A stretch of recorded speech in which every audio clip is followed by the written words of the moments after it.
Okay, so today we're going to be repainting some plastic trim. The process here, these are exterior pieces, but the process is the same if you're going to do interior plastics as well. So what we got here is a lot of stuff just faded. This part's still pretty glossy because it's under the actual grill, but you can see the mesh part, how faded black it is. Same with these. This is the lower grill. The bumper is pretty faded out as well. I'm also going to be doing the wiper cowl. It doesn't look as bad because I painted it a while back, but just not. I used some paint from the part store. I'm just not happy with the finish on it. Doesn't have that OEM look I was going for. So first thing I'll do is clean all your parts with a degreaser, purple power, or at least wash them down with some Dawn or something. So I've already done that. That was a few days ago, so the parts are back dirty again. But anyway, so the next thing I'm gonna do is scuff them up. I'm gonna use a gray scuff pad. And I like to use this anytime I'm using the scuff pad. I like to use this Scuff Stuff by Presta. It's like a soap.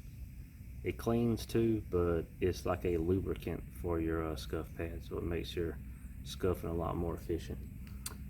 So after that, and another good round of cleaning, we use adhesion promoter.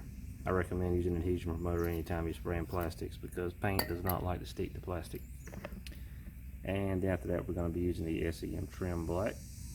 So this should give us a nice, like a OEM finish on everything. So first thing I'm going to do is start scuffing everything. I'm not going to use adhesion promoter on this piece because I've already painted it, and I used adhesion promoter on it when I painted it the first time. So I'm just going to be scuffing paint. It's going to be putting paint on top of paint, but everything else that's raw plastic, I'm going to be scuffing adhesion promoting. There is a rule of thumb. I've heard that there's a way to tell if you need adhesion promoter or not on plastic. You can shave a little piece off and put it in some water and see if it floats or not, and I can't remember which one it is, but if it does or doesn't determines on if you need to use adhesion promoter or not. You know, I'm just going to use it anyway, so I mean, it's not going to hurt anything. So I'm going to go ahead and start scuffing up these pieces and getting them ready. Okay, so you're going to take your scuff pad, pour a little scuff stuff on it, wet it down, as you can see, and it's going to give you a nice lubricant for your scuff pad. So, and as you can tell, it's cleaning it as well.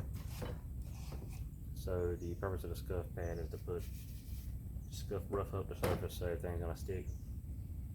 On plastics, it's a lot easier to use like a scuffing pad versus sandpaper, and you have to be careful with sandpapers on plastic because you can cause deeper gouges with a particular grit than you would on, say, something else like metal or paint or different material. But I'm going to be focusing on the areas that are going to be visible.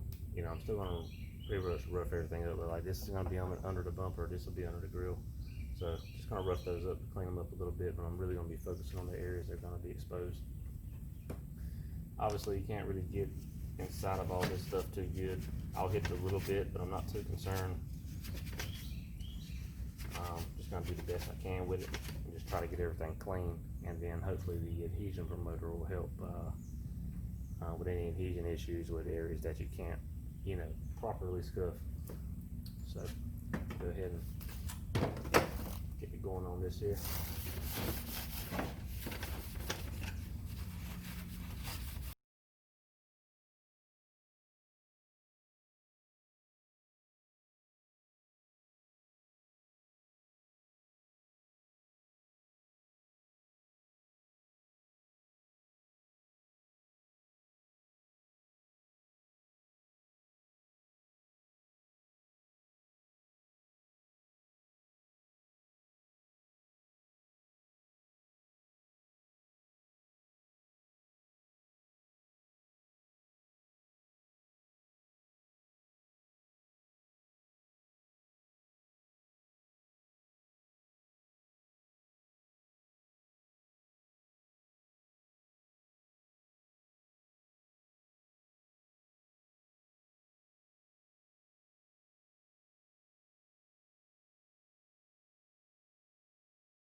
Okay, so I've got all the pieces scuffed and re-cleaned.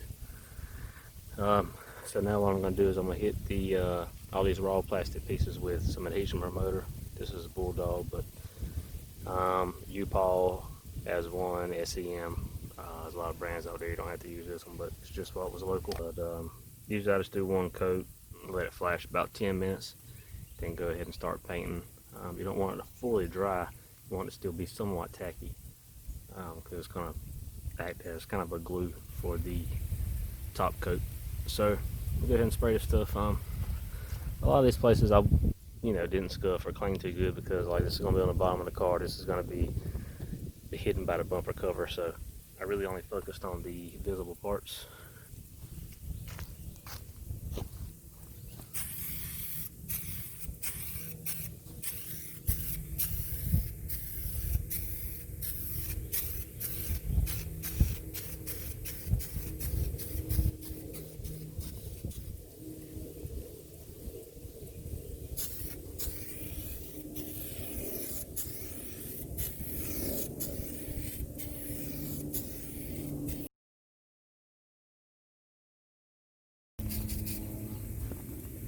So yeah, that's pretty much it. One medium coat is really all you need. So I'm gonna let that flash about 10 minutes, then we'll come back with the actual paint. Like I said, this process is pretty much the exact same if you want to paint interior plastics.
Okay, that's coat one. We'll give that 10 minutes and I'll hit it with a second coat, and then I'll call it good. But so far I'm liking the results. It's making the parts look it's nice and new OEM. Okay, so here's the final product. This piece has got a little texture in it. This is the one that I painted before with the, I'm not going to name the, okay, it was some Duplicolor trim paint, so it looks like crap. But pieces that were not painted originally laid down pretty smooth. Might not be perfect. I had to put the can a little closer than I would like, just because I'm painting outside and there was some wind, but I'm happy with it. Let's get in the sun here. Yeah.